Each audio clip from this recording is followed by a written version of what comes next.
se focam em resolver a tarefa de cuidar do filho, a tarefa de educar. O que é tarefa? Uma coisa que a gente se livra dela e faz outra, arranja outra depois. Sim. A criança autorreferente, ela entende, meus pais querem se livrar de mim, não querem se livrar da tarefa, ela não sabe que é tarefa. Olá, estamos aqui em mais um podcast Café com Pais, da Universidade de Pais. Fique atento que estamos sempre ao ar aos sábados, a partir das 9 da manhã, a cada 15 dias. E hoje temos um convidado mais que especial, Dr. Vimer Botura. Dr. Vimer é psiquiatra e psicoterapeuta, especialista em infância e adolescência. Foi presidente do Comitê Científico de Adolescência da Associação Paulista de Medicina. Conduziu o grupo de apoio a pais portadores de transtorno de aprendizado durante 20 anos. E conduziu o programa Novo Olhar e Novas Atitudes sobre os transtornos de aprendizado pela ANDEA, Associação Nacional de Distúrbios e Aprendizagem. E Rotary Clube de São Paulo Sul. Palestrante convidado nos Mundiais de Hamburgo, na Alemanha, Roterdã e Roma. Autor de 7 livros. E aqui estamos com o Vimer Botura. Olá!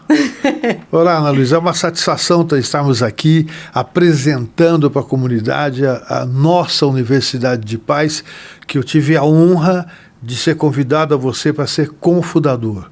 Você que vai contar para a gente como foi a sua lida até chegar a esse conceito, e depois eu falo sobre a minha experiência nesse assunto também. Gostaria de ouvi-la nesse aspecto. Então, vou aqui me apresentar. Para quem não conhece, eu sou Ana Luísa Meirelles, mãe da Luane e do Dudu, esposa do Félix. Também temos uma cachorra, a Gold, uma Golden Retriever. Eu sou formada em administração de empresa e marketing e comecei nessa jornada, Vimer, sempre desbravando aí a internet já há um bom tempo, já há 30 anos. E fundei uma empresa aos 27 anos, a agência Castor. E foi então que eu conheci a maternidade.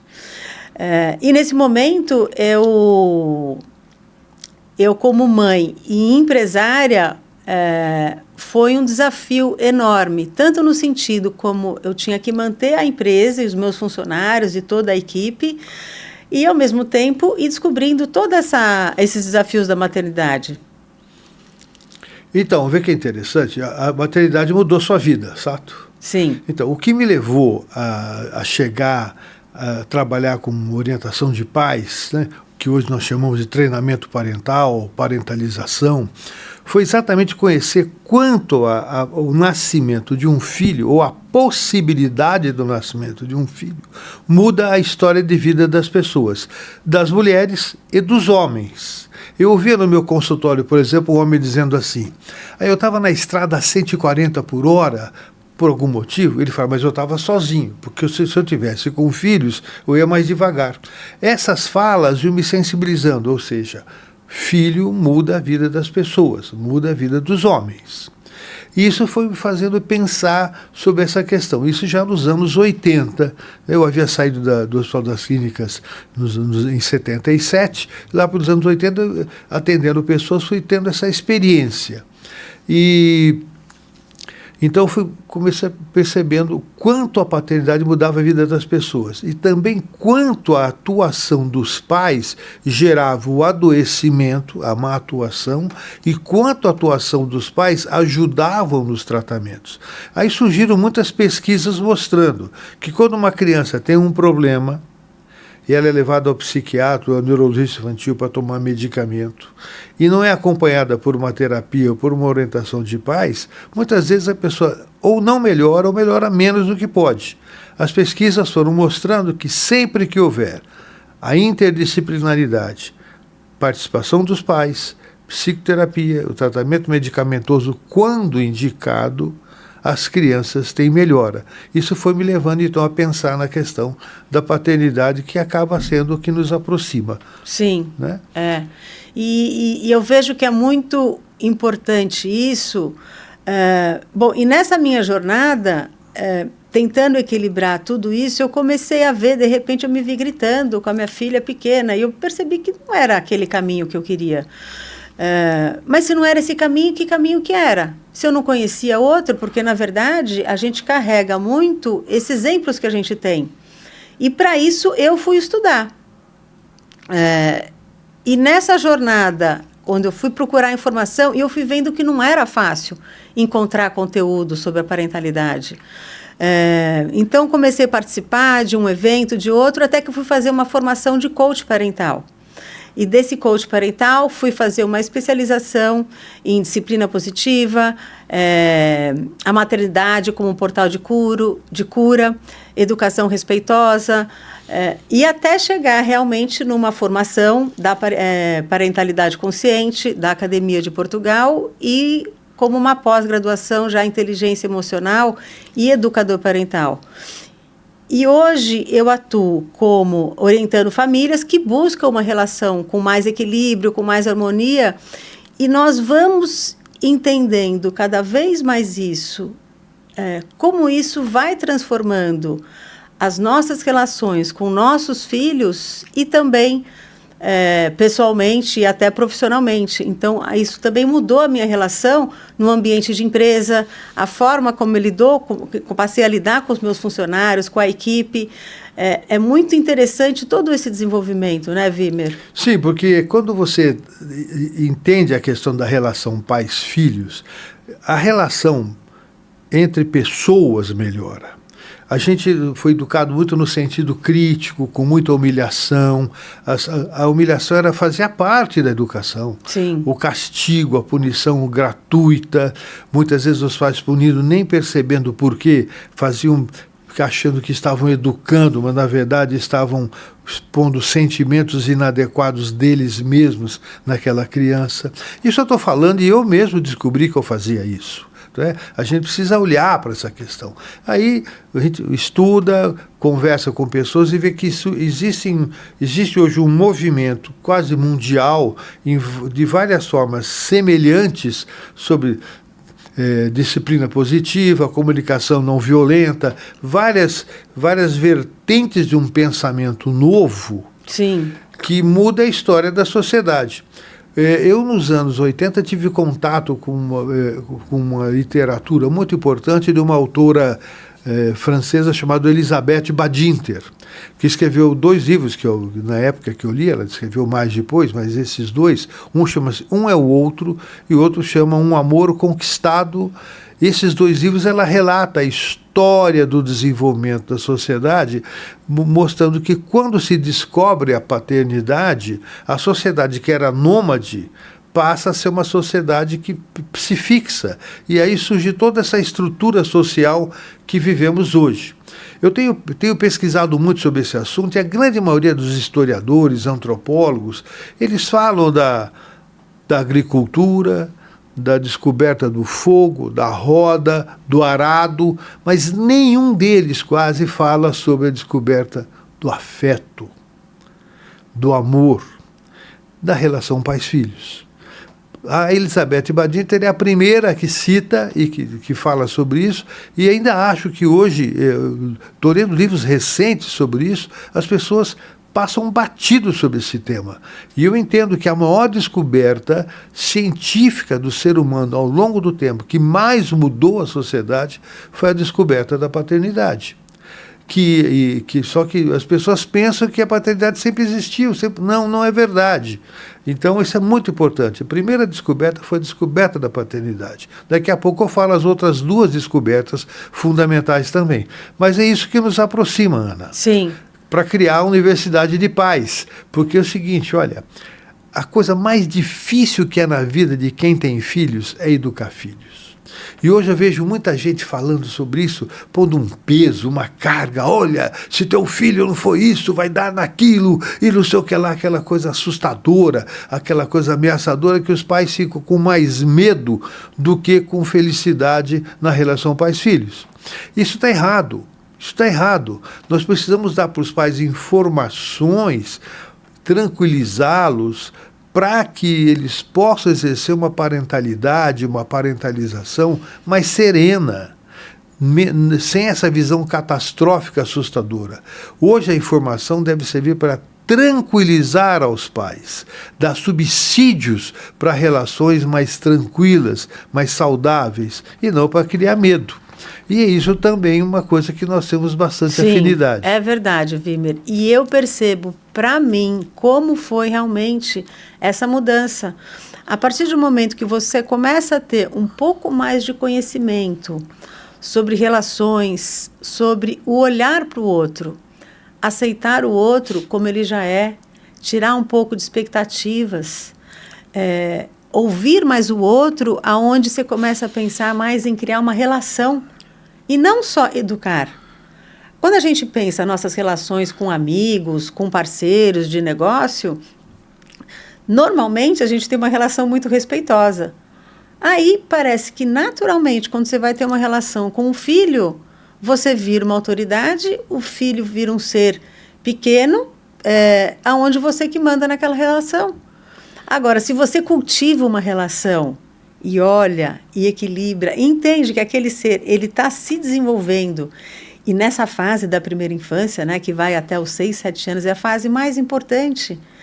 Então, uma fase onde a gente começa a entender um pouco mais sobre essa fase, o que ele está aprendendo, o que ele está percebendo, a gente consegue olhar isso como uma descoberta junto com o filho. E a gente tira essa cobrança de que eu tenho que ser um bom pai, eu tenho que ser uma boa mãe. Isso muda tudo. Muda tudo porque tira essa sobrecarga. Eu vejo muitos pais preocupados com a tarefa, cumprir a tarefa. E a criança, ela é autorreferente. Ela acha que nos primeiros anos de vida, ela acha que tudo é por ela, para ela, com ela, contra ela. Ela se sente no centro do mundo porque ela não conhece o universo. E os pais muitas vezes pegam como tarefa, eu tenho que fazer isso, fazer aquilo, fazer aquilo, fazer aquilo. E se focam em resolver a tarefa de cuidar do filho, a tarefa de educar. Mas tarefa é uma coisa que a gente... O que é tarefa? Uma coisa que a gente se livra dela e faz outra, arranja outra depois. Sim. A criança autorreferente, ela entende, meus pais querem se livrar de mim, não querem se livrar da tarefa, ela não sabe o que é tarefa. Então aí já começa uma sensação de rejeição, de não aceitação, mesmo em filhos aceitos, mesmo em filhos queridos, mesmo em filhos planejados, porque aí surge o que é um dos fatores mais importantes da nossa abordagem, é como conhecer a comunicação. A grande maioria dos problemas não é fruto da maldade, não é fruto do dolo, é fruto da má comunicação, do desconhecimento da comunicação. E hoje a neurociência, as psicologias do desenvolvimento, várias abordagens similares, mas diferentes, mostram que dão instrumentos para até mesmo como se comunicar. Então vem a comunicação positiva, não violenta, vem a disciplina positiva. Positiva, uma educação respeitosa, a parentalidade consciente. Então essas visões todas, elas têm uma sinergia. Nós precisamos fazer o quê? Agrupá-las num conjunto maior em que a sinergia entre elas, porque cada uma faz uma parte muito parecida e alguma coisa diferente, e elas podem se potencializar para chegar aos pais. Então é o seguinte, como eu estava dizendo, a coisa mais difícil da vida é educar filhos, para quem tem filhos. E é a coisa para a qual nós nunca fomos treinados. Eu mesmo sendo um psiquiatra infantil, lá do HC, no começo da educação dos meus filhos, eu não tinha a mínima noção disso. E as pessoas não têm noção disso muitas vezes. E é importante que se mostre que os 6 primeiros anos da vida de uma criança são os anos em que ela decide todo o seu futuro. Então a gente precisa trabalhar nessa fase. Existem pesquisas aos montes de psicologia do desenvolvimento e de neurociência nos dando instrumentos para mudar a história de vida de uma pessoa, da família e da sociedade. E isso você falou uma coisa muito interessante, da sociedade. Porque se você muda esse começo da vida, você muda toda uma história.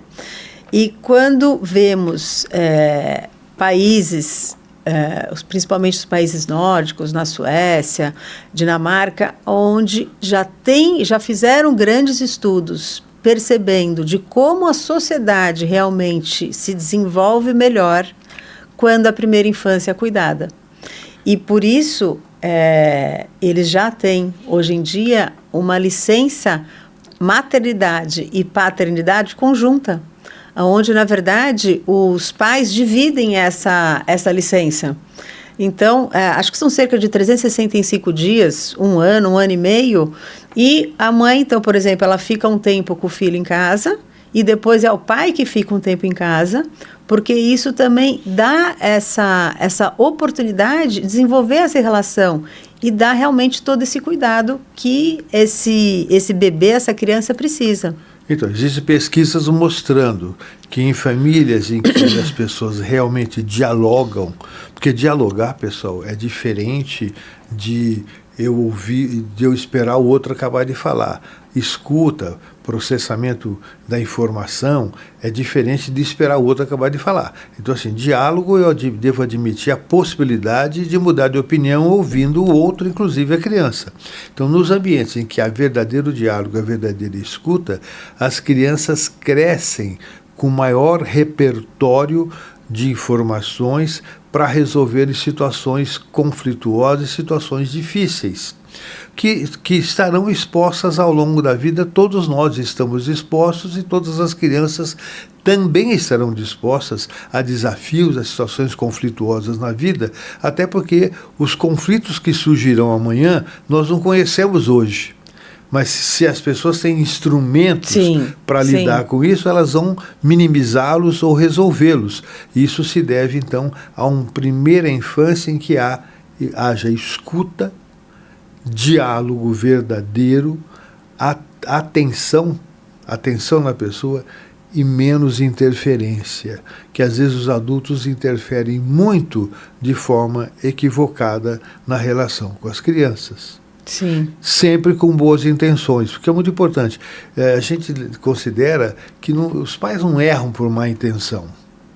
Os pais erram fazendo aquilo que aprenderam que seria o melhor na educação, o que não é verdade na prática. Sim, e a gente entende que essa referência que os pais, na sua grande maioria, tem que vem de gerações passadas, dos nossos pais, os nossos pais que foram criados por nossos avós, avós que foram criados por bisavós, então, que eram realmente outros tempos e outra forma de relação, e aonde não se tinha toda essa ciência. E hoje, sim, tem muita ciência e que consegue trazer a forma de fazer.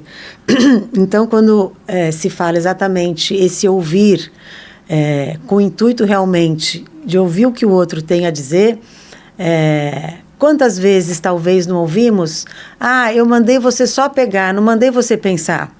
Essa é uma frase muito dita na nossa geração. Então, tudo isso vai mudando muito quando você deixa aquela criança trazer o pensamento dela, estimula ela a essa conversa, exercita uma argumentação. Sim, e é importante partir da premissa que eu posso aprender com a criança e não sou detentor de todo o conhecimento. Até porque o universo de pessoas adultas, isso é muito importante, o universo de pessoas com idade adulta é um. O universo de pessoas realmente adultas é outro. A quantidade de pessoas realmente adultas é muito baixa proporcionalmente à questão da idade. As pessoas vivem muito, vivem cada vez mais, mas isso não significa que haja um amadurecimento. Isso é muito importante e nós precisamos, então, instrumentalizar aos pais para que eles descubram o verdadeiro adulto deles, que se faz a partir de uma boa criança. Todos nós somos crianças até o último dia da vida. A concepção antiga era que você precisava destruir a criança para transformá-lo num ser adulto útil à sociedade. E hoje nós sabemos que você constrói um adulto saudável, com boa saúde mental, equilibrado, preservando essa criança. Né? A criança, por isso se fala em desenvolvimento, não em...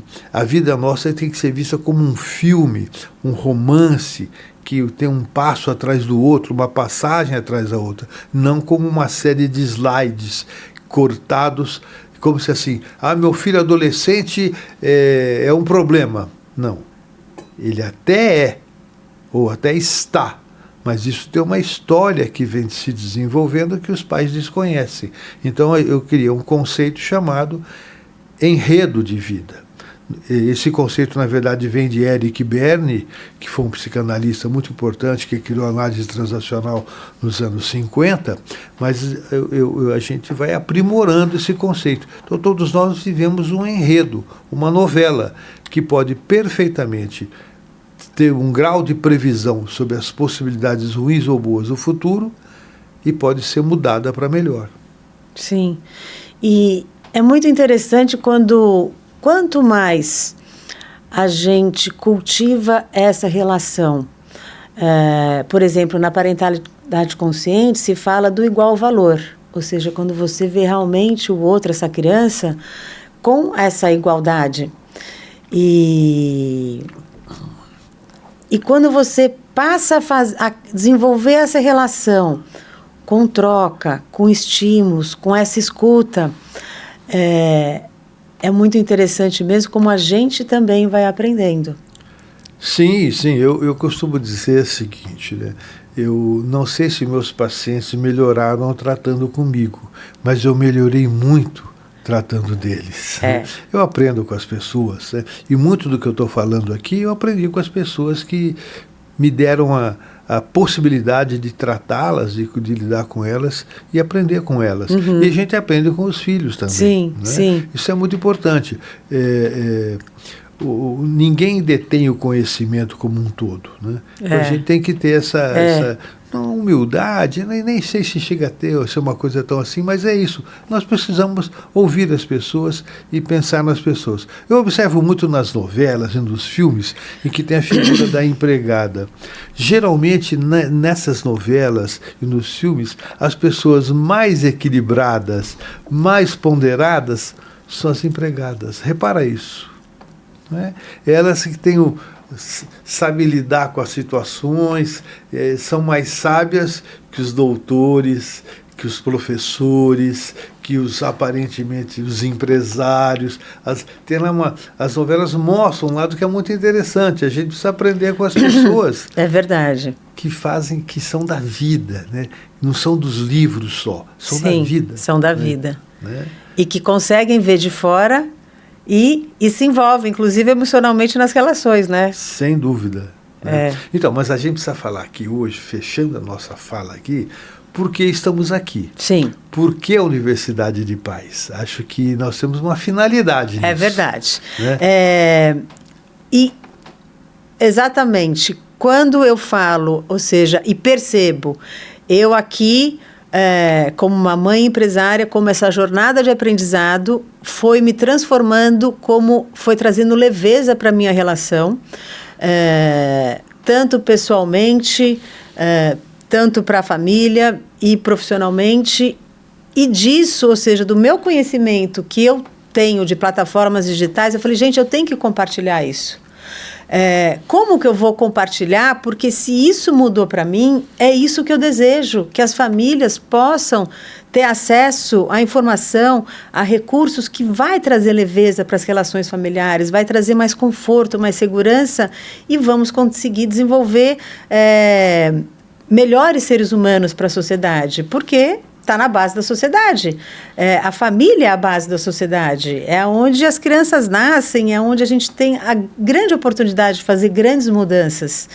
E com esse desenvolver, então, junto em parceria, trocando ideia com o Wimmer, ou seja, que traz aqui uma excelência de conhecimento, e a gente se conectou totalmente nesse propósito, né, Wimmer? Sim, então a Universidade de Paz visa o quê?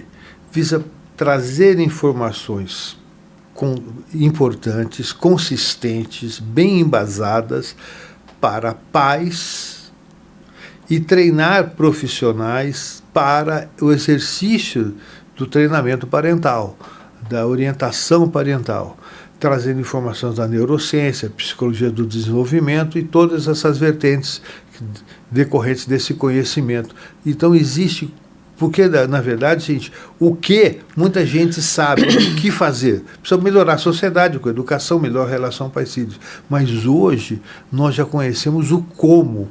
E o como é a coisa mais complexa, mais difícil de tudo que fazemos na vida. O que, todo mundo sabe o que quer, mas o como que é o complicado. E hoje nós temos conhecimento para isso, e a Universidade de Pais pretende o quê, então? Passar para os pais as informações mais importantes para desenvolver uma boa relação pais-filhos, para fazer o que nós chamamos de promover saúde. Promover saúde é muito mais do que prevenir. Promover saúde é um passo além da prevenção.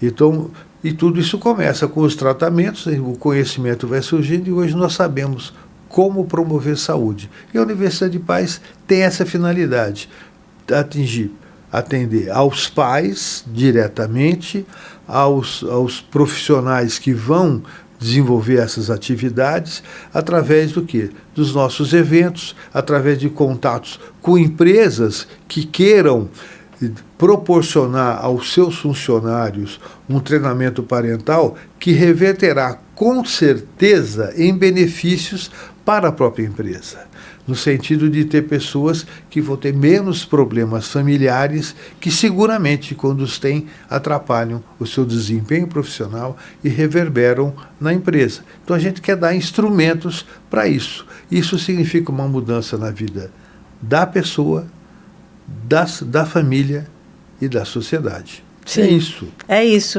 E com essa comunidade onde a gente entende, ou seja, onde a gente traz uma gama de uma seleção de especialistas em cada áreas, em tema, onde a gente fala da primeira infância, da pré-adolescência, da adolescência, do jovem adulto, e trazendo também temas de destaques, de desafios, aonde a gente consegue ir trazendo essa troca para esses pais, e também o apoio através de atendimento quando necessário. Sim, então temos uma gama de ações centradas no desenvolvimento da melhor relação pais-filhos. Sim, e com o Café com Pais, que também é um podcast trazendo conteúdo onde essas trocas com especialistas, com pais, com mães, a gente entende que sempre essa jornada de cada um, ela traz muito para o nosso conhecimento e até para esse nosso conforto, entendendo que todos têm desafios e que tem caminhos para a gente ir superando isso. Seguramente. Então, acompanhe nossos canais com informações, tanto o Instagram, na Universidade de Pais, o nosso YouTube, e também pelo site. É isso, obrigada.